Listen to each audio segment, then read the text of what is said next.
I got Mr. Editor one of these for Christmas, his very own Hotel Chocolat Velvetiser. If you're watching this video, you've probably got one of these for Christmas too, or you're thinking about buying one.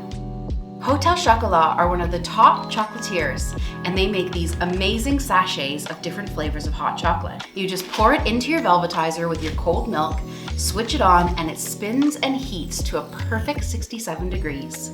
The spinning makes it beautiful and velvety, so it's perfect to drink. But if you haven't got any of these, I'm going to show you how to use all that chocolate from your stockings to make your own hot chocolate at home. I'm using my favorite Galaxy chocolate, but you can use any of your favorite good quality chocolates. Weigh out 35 grams of your chocolate. That's about 4 segments of a Terry's chocolate orange. Finely grate your chocolate on a box grater. It needs to be finely grated so that it can easily melt and get nice and creamy in the machine. Make sure to use a good quality chocolate. Low quality chocolates might not work as well.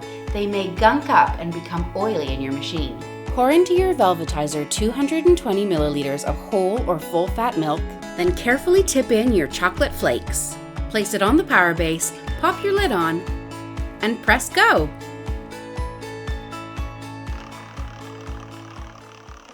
And 2.5 minutes later, you have the silkiest, smoothest hot chocolate you've ever dreamed of. In this case, a Galaxy hot chocolate. It's out of this world. If you liked this video and you want to see more recipes for your Velvetiser, let me know down below. And make sure to subscribe for lots more fun food videos. See you next time.